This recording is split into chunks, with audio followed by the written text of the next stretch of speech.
Watch the exact, devastating moment Representative Ilhan Omar triggered her own political self-destruction on live television by arrogantly picking an unwinnable fight with Senator John Kennedy and his yellow legal pad. Ilhan Omar just made the worst tactical decision of her political career. She walked into a Senate Judiciary hearing, sat down across from Senator John Kennedy of Louisiana, and decided, for reasons her staff would spend weeks regretting, to make it personal. Not policy personal, not political personal, personal. She called him a rack, Saint Relic. She called his accent a Minster 3L show.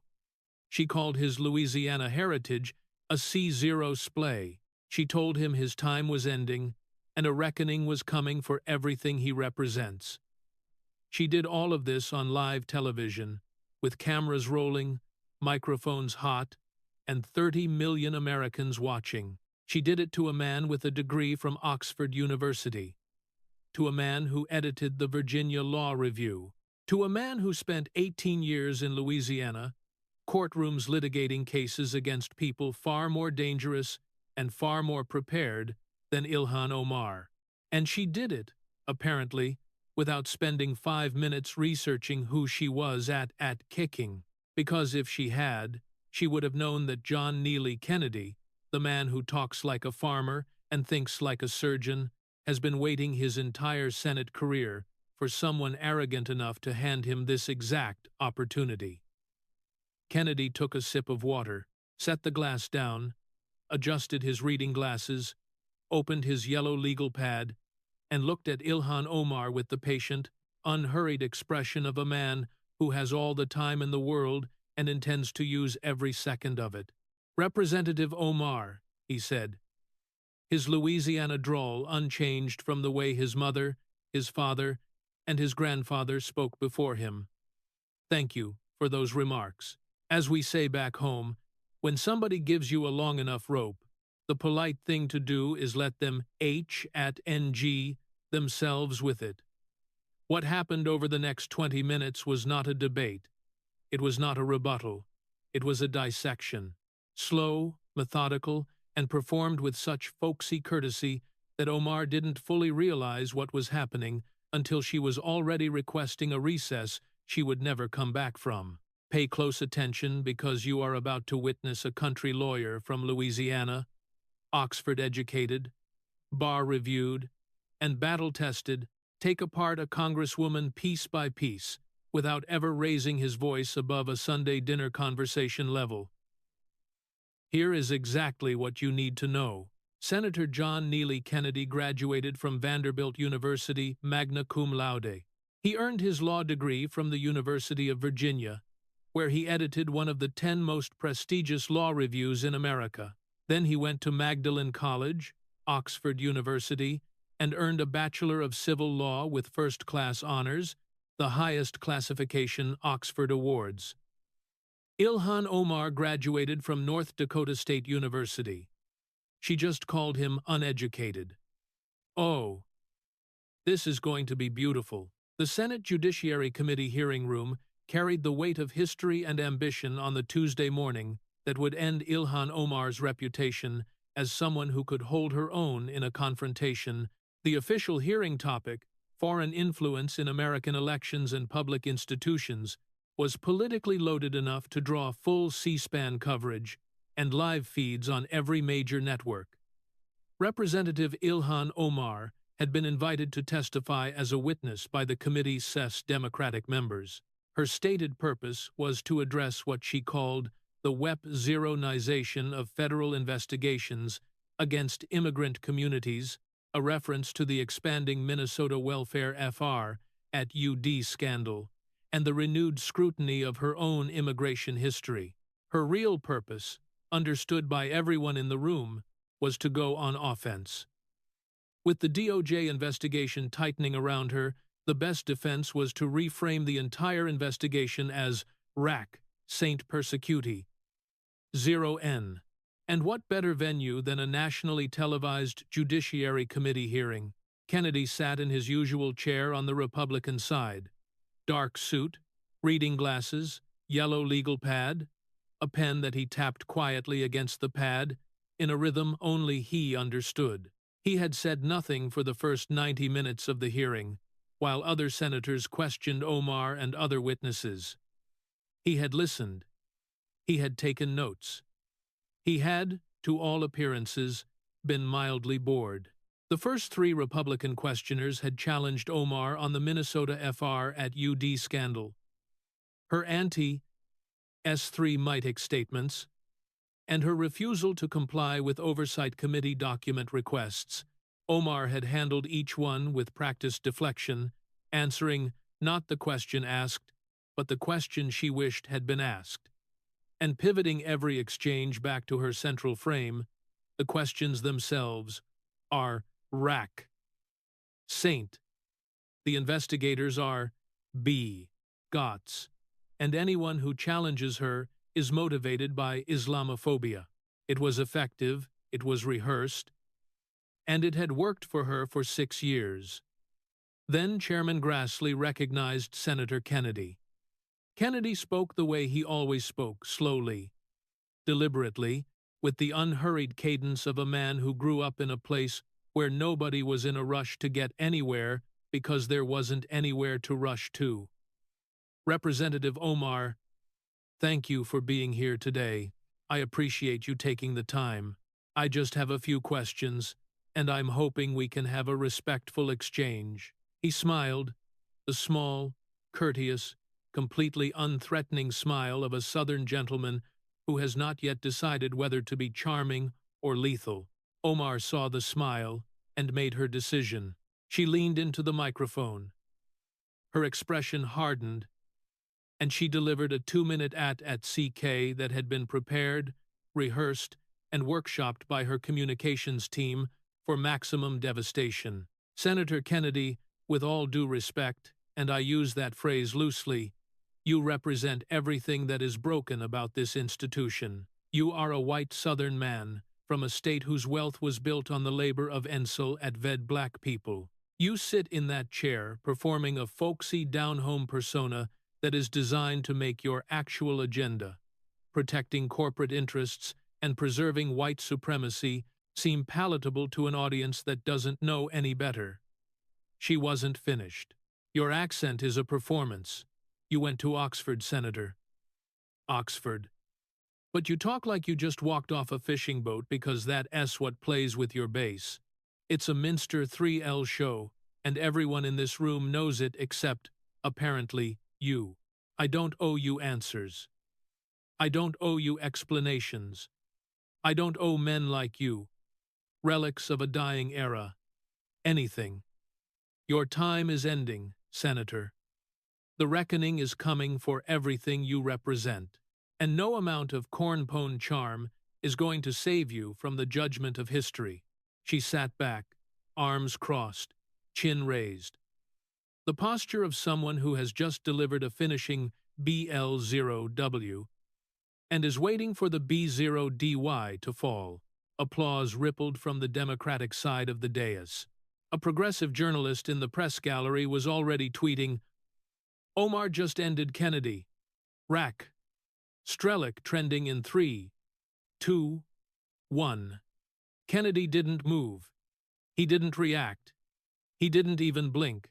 He sat perfectly still through the entire ATTK, occasionally making a small note on his yellow legal pad with the unhurried precision of a man writing a grocery list. When Omar finished, he took a sip of water, set the glass down with deliberate care, adjusted his reading glasses, looked at his legal pad, looked at Omar.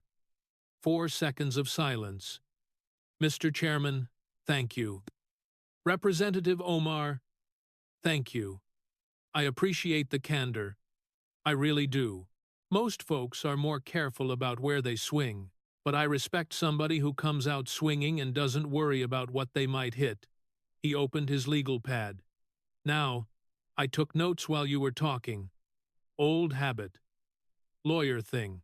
I counted 9 specific accusations about me in approximately 2 minutes. That is efficient. I want to take some time to address them. All of them. He looked at Omar with the warm, attentive expression of a man who has infinite patience and no intention of wasting it. But first, Representative, I want to be clear about what's about to happen, because I believe in fair warning. I'm going to respond to your accusations about me, and then, when I'm done with that, I'm going to ask you some questions about your record, because, as we say in Louisiana, the road runs both ways. He turned a page. Let's start with uneducated. Kennedy settled into his response with the tempo of a man telling a story on a porch, slow enough to savor, fast enough to hold attention, precisely calibrated to an audience of millions. Representative, your first accusation was that I am uneducated, that I hide behind a folksy persona to disguise my ignorance, that I am, as you put it, a relic. He looked at her over his glasses. I want to share some facts about myself that you clearly did not research before your @TTCK. I understand due diligence isn't everyone's strength. If it were yours, you'd have known the difference between your brother and your husband. The hearing room went silent. Kennedy had, in a single sentence, referenced the most explosive allegation in Omar's political life, the persistent, unresolved claim that she married her own brother for immigration purposes and wrapped it in a folksy observation about research skills. The delivery was so smooth, so natural, so completely embedded in the rhythm of his southern cadence that half the room processed the words 3 seconds after they were spoken. He continued without pausing, as if he said nothing unusual.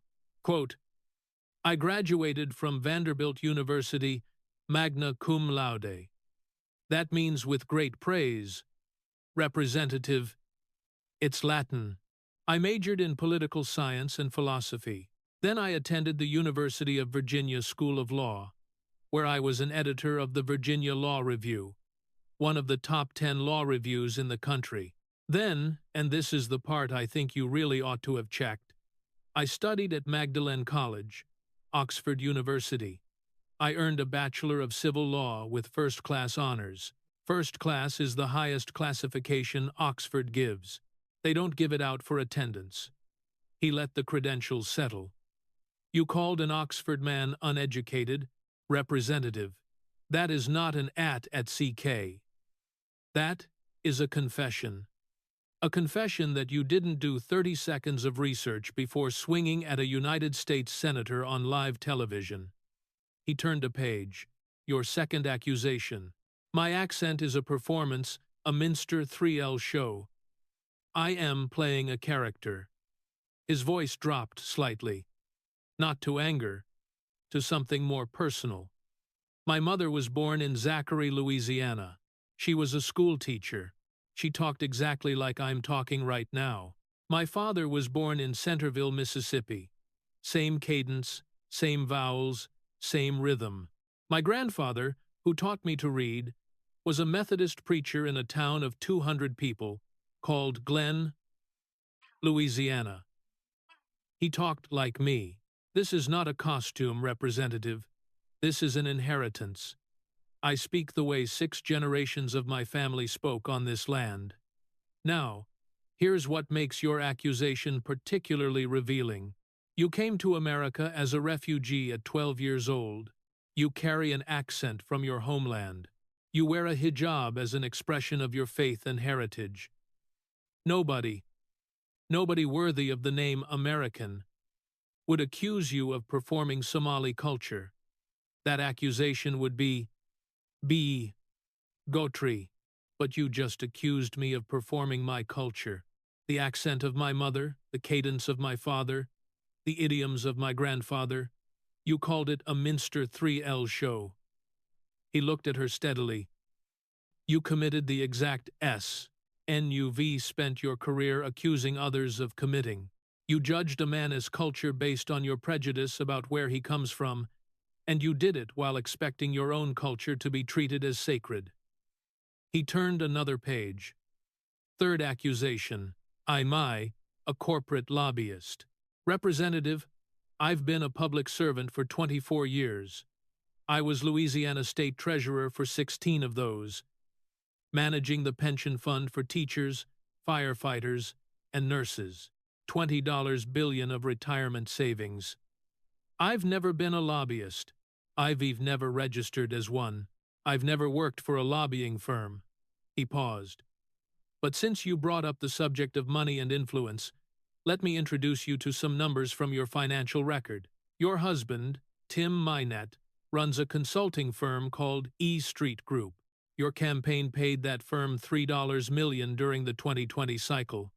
$3 million from donors who thought they were supporting a congresswoman, funneled into a company owned by that congresswoman's husband.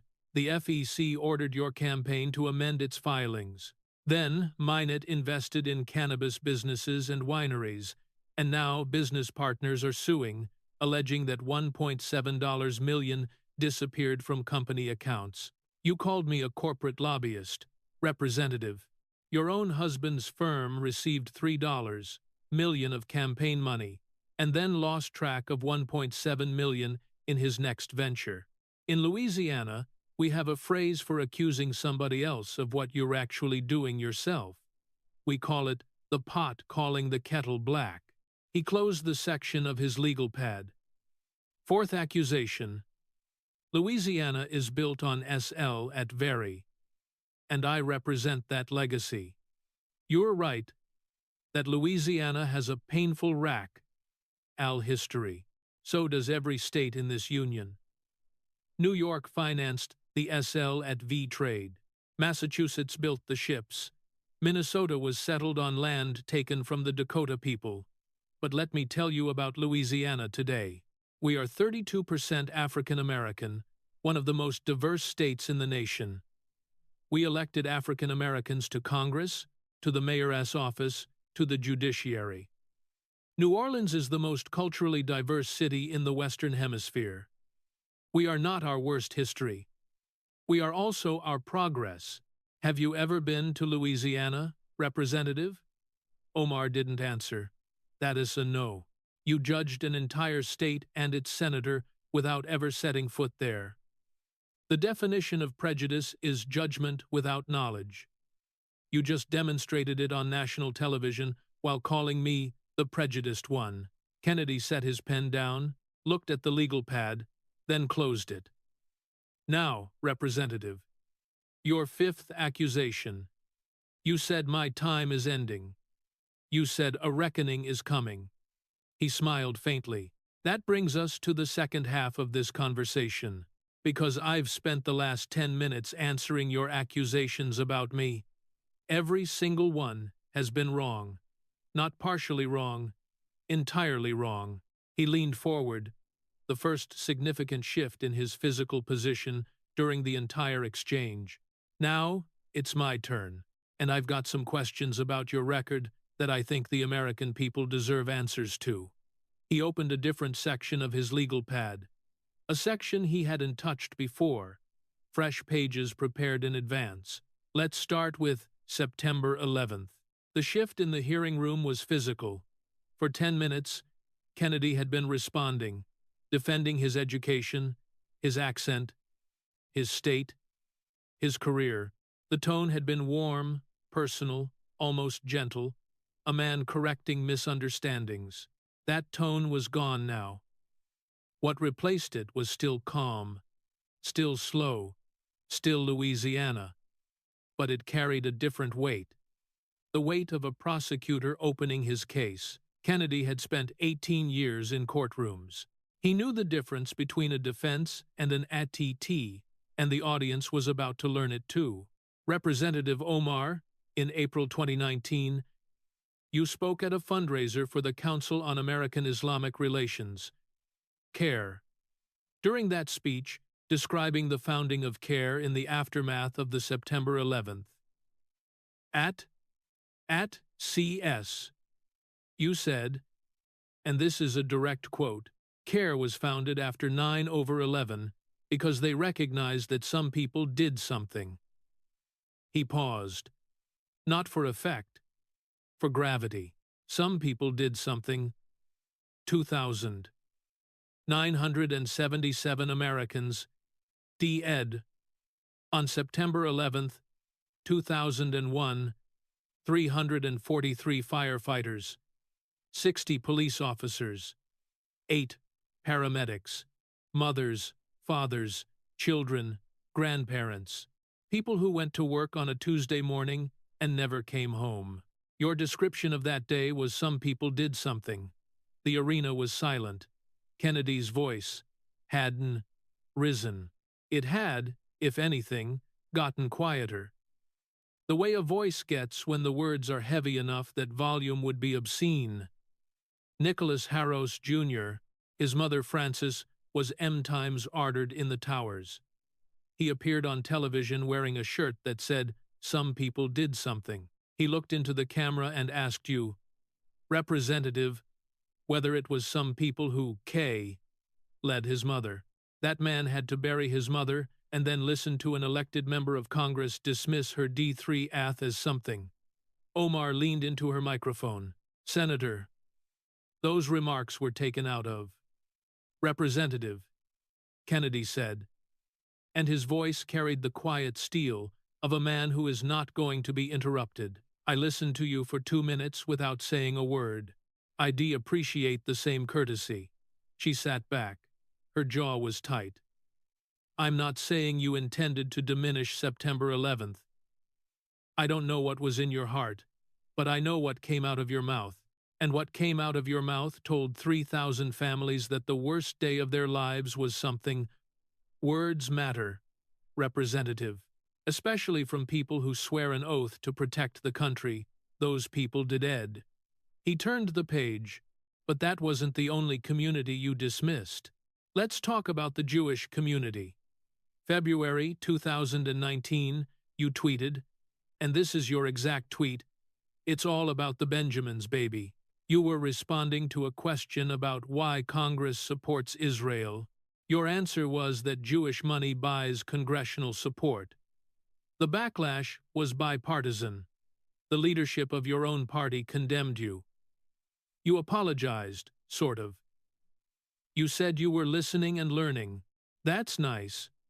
But then the very next month, you said American supporters of Israel were showing allegiance to a foreign country. Dual loyalty, Representative. That phrase has a history, a dark history. It was used in Europe in the 1930s to justify things I shouldn't need to describe to anyone in this room. Then, in April 2024, you went to Columbia University during the campus protests and called Jewish students G3 no-side students, Representative 18 and 19-year-old kids trying to go to class. You, a member of Congress, looked at Jewish students and called them Gen Zero-sidal. The House of Representatives voted to remove you from the Foreign Affairs Committee. That almost never happens. It's one of the most severe actions Congress can take against a sitting member, and they did it because of a pattern. Not one comment, not one mistake, but a pattern of anti-S3-mitic statements that your own party leadership could no longer defend. He looked at her directly. You called me a rack. Saint. Representative. You stood right there and called me a rack. Saint relic. But I've never been removed from a committee for B. Gautry. I've never been censured for H@TE speech. I've never called students Gen Zero-sidal because of their ethnicity. Between the two of us, Representative, only one has an official congressional record of B. Gautry. And it's not me. Omar was gripping the edge of the witness table. Her knuckles were pale. She turned to her staffer and whispered something. Quick, urgent. The staffer shook her head slightly. Whatever Omar wanted, it wasn't available. Kennedy noticed. He always noticed. Representative, you look like you want to say something. I've got about 8 minutes left. I'll give you a chance to respond when I'm done. But I've got 2 more topics, and I think the American people need to hear them. He turned to the next page. Let's talk about $9 billion. $9 billion. Representative, that is the estimated upper bound of the welfare FR at UD scandal currently under investigation in your state of Minnesota. The Feeding Our Future case, which started at a confirmed $250 million, has expanded into what federal prosecutors believe could be $9 billion Saint Zero Len from programs designed to feed hungry children. 75 people have been indicted. Most are members of the Somali community in your district, the community you represent, the community you claim to protect. Your governor, Tim Walz, resigned over this scandal. A sitting governor, a former vice presidential nominee. He gave up his career because the FR at UD happened on his watch, and he couldn't survive the political fallout. And you, Representative, the congresswoman whose district is the epicenter of this FR at UD. You went on CBS and called the federal investigation confusion and chaos. Not the FR at UD. The investigation, the people trying to recover St. Zero Len money meant for children's food programs. They were the problem, according to you. Kennedy leaned forward. Representative, I spent 16 years as Louisiana State Treasurer, protecting $20 billion in pension money. If someone had St. Zero Len, $9 billion from the teachers and firefighters I was responsible for, I would not have called the investigation chaos.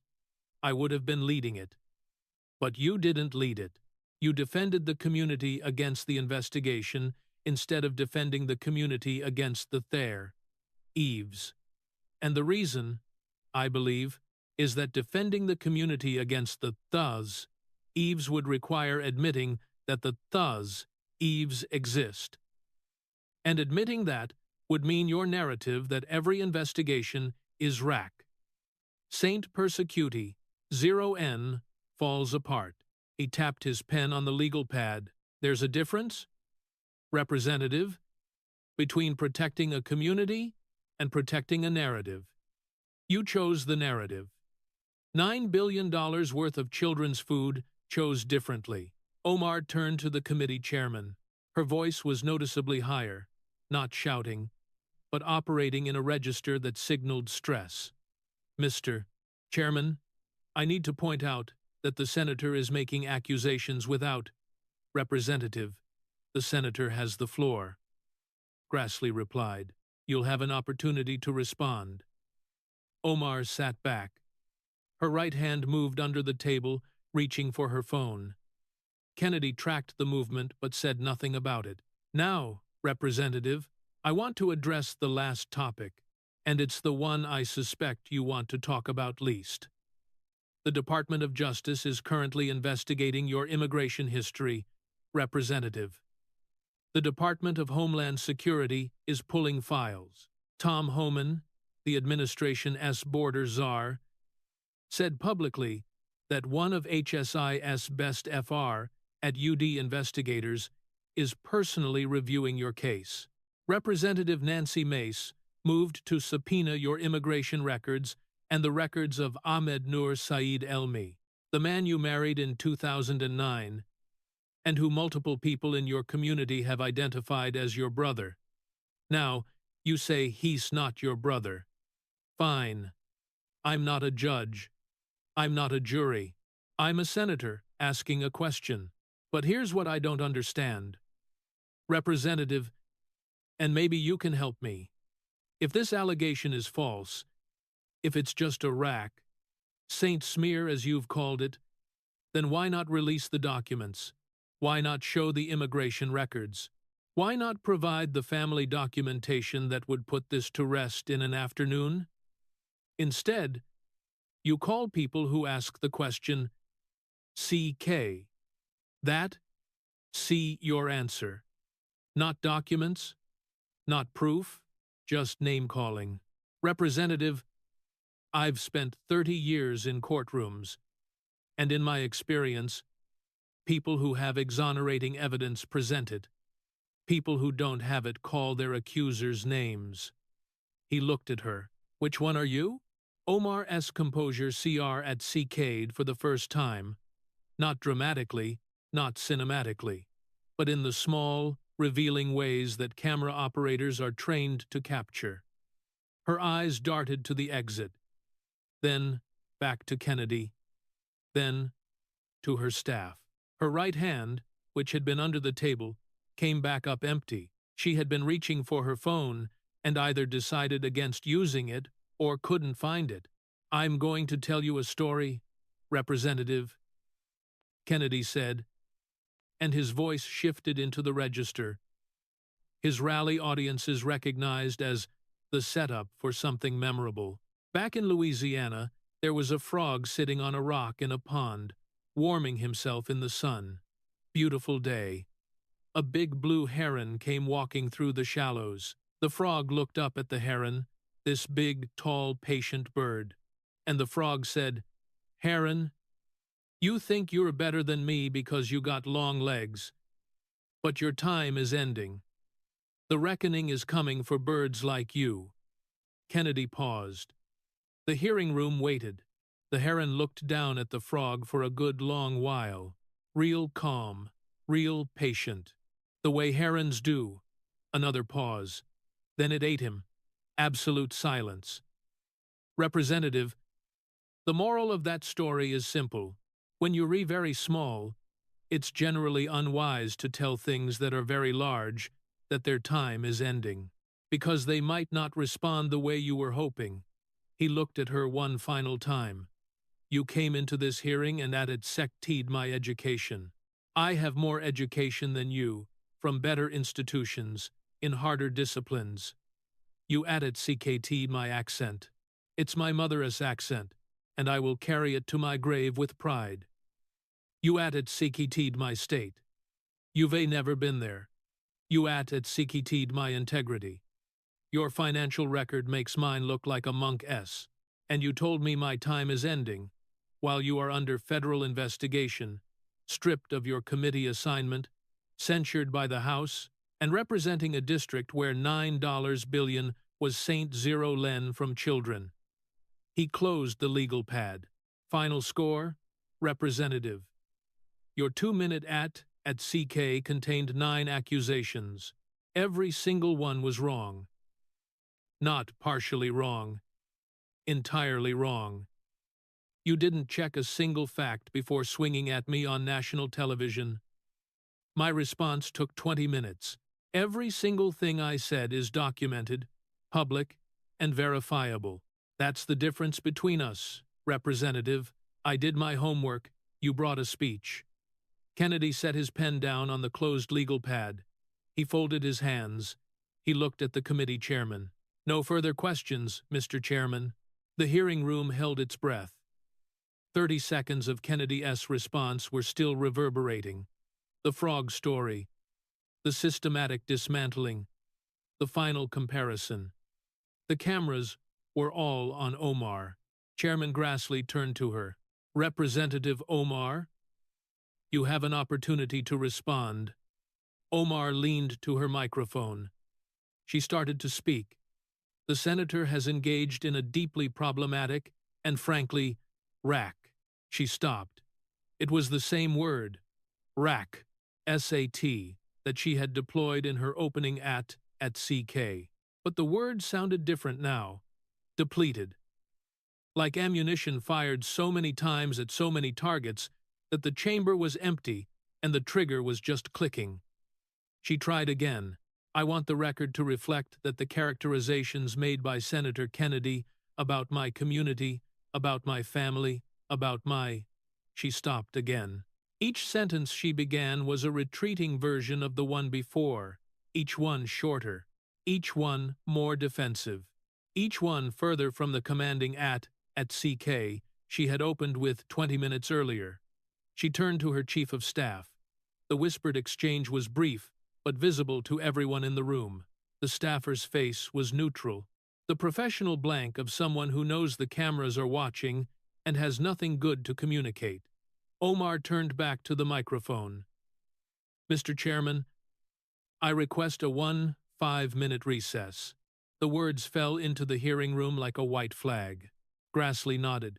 The committee will stand in recess for 15 minutes. Omar rose from the witness table and walked toward the corridor with the controlled urgency of someone who wanted to run but understood that running would be the clip. Her staff fell in behind her. The doors closed. 15 minutes became 30. 30 became 45. At the 1-hour mark, Omar's chief of staff returned to the hearing room and informed the chairman that Representative Omar has been unexpectedly taken ill and will not be returning to the hearing. Her office will submit written responses to any remaining committee questions. The hearing was adjourned. Kennedy gathered his papers with the unhurried care of a man who had done exactly what he came to do. He thanked the chairman. He nodded to his colleagues, Republican and Democrat alike. He stood, buttoned his jacket, and walked toward the exit. The reporters were waiting. Senator, any comment on Representative Omar? Not returning. Senator, did you go too far? Senator, do you think this will damage the committee's bipartisan efforts? Kennedy stopped. He looked at the cluster of reporters. He smiled, the same small, polite smile he'd started the hearing with 2 hours and a lifetime ago. Folks, I'll say this. Back in Louisiana, we have a saying.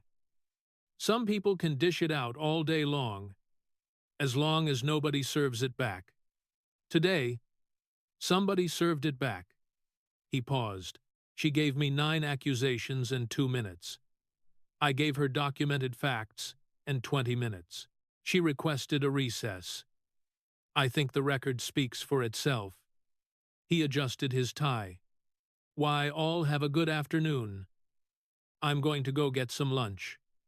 He walked out. 2 clips went viral simultaneously, which told different parts of the same story. The first clip was the brother line. Kennedy's offhand reference to Omar's immigration Fr. at UD allegations in his second sentence, wrapped so seamlessly inside a joke about research skills that viewers had to replay it 3 times to fully absorb what he'd said. The clip was 6 seconds long. It was shared 90 million times in the first 48 hours.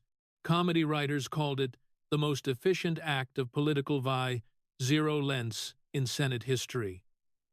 The second clip was the recess, the full sequence of Omar attempting to respond, failing to complete 3 separate sentences, turning to her staff, and then asking the chairman for a recess, from which she never returned. The clip was 45 seconds long. It was shared 200 million times. It became a universal meme for any situation in which someone starts a fight they can't finish. But the clip that traveled farthest, the one that reached beyond political audiences into the broader cultural conversation, was the frog and the heron. The story was retold in op-eds, late-night monologues, podcast discussions, and dinner-table conversations across the country. It entered the American political lexicon the way "read my lips" and "you know Jack Kennedy" had in previous generations. A moment of rhetoric so perfectly constructed and perfectly timed that it transcended its context and became a standalone piece of folk wisdom. Legal podcasts dissected Kennedy's technique for weeks. He used the oldest trial lawyer trick in the book. A former federal judge told a popular law podcast. He let the opposing counsel overcommit, then systematically impeached every claim with documented evidence. The folksy delivery was window dressing. The underlying structure was Oxford-trained legal argument of the highest order. The political impact was swift and measurable. Omar's primary challenger in Minnesota's 5th District reported a fundraising surge of $3.8 million in the 2 weeks following the hearing, the largest influx of campaign donations for any House primary challenger in the 2026 cycle. Progressive media organizations, which had reflexively defended Omar for 6 years, began a careful, almost imperceptible retreat. Her television bookings declined. Her social media engagement, while still substantial, shifted from supportive to questioning. For the first time in her congressional career, her own base was asking uncomfortable questions about the accusations Kennedy had laid out. The DOJ investigation continued to accelerate.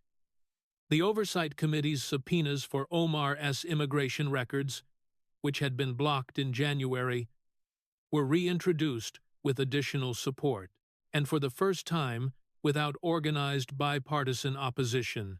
The political cost of protecting Omar had, in the space of 20 minutes, become higher than the political cost of investigating her. Kennedy's own profile rose considerably, but in a manner consistent with his persona, quietly, without self-promotion, and with characteristic deflection.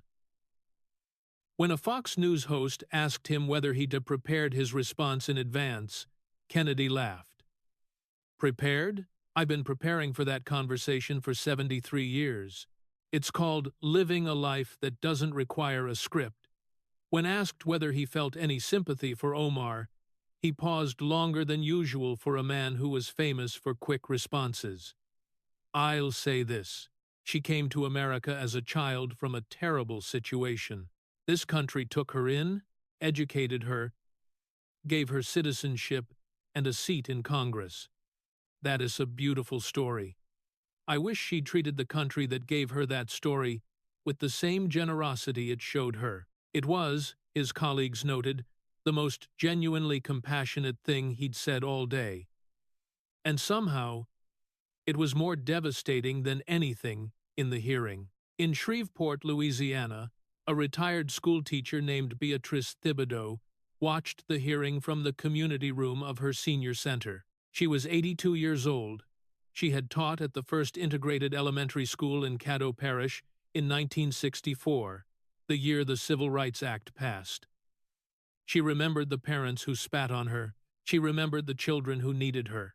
She stayed for 31 years. When Omar called Louisiana, built on SL at Very, Beatrice didn't get angry. She shook her head slowly, the way a teacher shakes her head when a student gives a confidently wrong answer. "Baby," she said to the television, "you don't know the first thing about us." When Kennedy mentioned the 32% African-American population, when he named Cleo Fields, when he described New Orleans as the most culturally diverse city in the hemisphere, Beatrice nodded. "That's right, Johnny. You tell her where we are now." She had told similar stories to her students for 3 decades. Parables, teaching stories, the kind of wisdom that doesn't need a degree to understand, but benefits from one. When Omar requested a recess and didn't come back, Beatrice didn't gloat. She didn't celebrate. She just sighed, the small, quiet sigh of a woman who had seen too many people fail tests they could have passed if they'd only done the reading. That girl had every opportunity, Beatrice said to no one in particular. America gave her everything, and she couldn't be bothered to learn who she was talking to before she opened her mouth. She looked at the blank screen for a moment. "My mama used to say, 'Child, if you re going to throw rocks, make sure you re not standing in a glass house.'" Somebody should have told that girl before she walked into Johnny's hearing room. She stood up from her chair slowly, the way 2-year-old women do. All right. Johnny did his part. Time for gumbo. In Minneapolis, a Somali-American small business owner named Abdi Farah watched the hearing from his phone during a break at the convenience store he'd owned for 11 years. He had come to Minnesota as a refugee at 14. He had worked 3 jobs to save enough to buy the store. He paid his taxes. He filed his paperwork. He followed the rules. When the FR at UD scandal broke, the $250 million, the $9 billion, the 75 indictments, all concentrated in his community, Abdi had felt something he'd never felt in America before. Shame, not for anything he'd done, for what others had done in his community's name. When Omar called the investigation confusion and chaos, Abdi had turned off the news. He didn't agree, but he didn't have anywhere to say so. Speaking against Omar in his community was complicated. She was the representative. She was the symbol. Criticizing her felt like criticizing the community itself. When Kennedy listed the facts, the $9 billion, the 75 defendants, Walz's resignation, Omar's defense of the fraudsters, Abdi set down his phone on the counter. He looked around his store, the shelves he'd dead-stocked himself, the register he'd bought second-hand, the sign in the window, written in both English and Somali, that said, "Welcome." "He's not wrong," Abdi said quietly. His teenage daughter, doing homework behind the counter, looked up. "About what, Abo?" Abdi picked up his phone. He watched Omar request a recess and leave. He watched the empty witness chair. "About all of it," he said. The money was supposed to feed children, and she called the investigation chaos. He put the phone in his pocket and went back to stocking shelves. "We came here to build," he said, more to himself than to his daughter. Not to Saint 3 Al, and not to pretend the Saint 3 Alling didn't happen. Consider the profound weight of this moment, where a seasoned statesman stood firm for American principles, creating a masterclass where documented facts systematically terrate undocumented accusations. Reflect on this story alongside everyone who remembers September 11th and refuses to let that tragedy simply become something. Think deeply about which exact moment struck the hardest: the Oxford reveal, the brother line, the frog and the heron, the recess request, or Kennedy's comment about wishing she had treated America with the same generosity it showed her. The investigation is far from over. What truly happens to an empire of calculated political outrage when it finally collides with the quiet, uncompromising gravity of documented reality?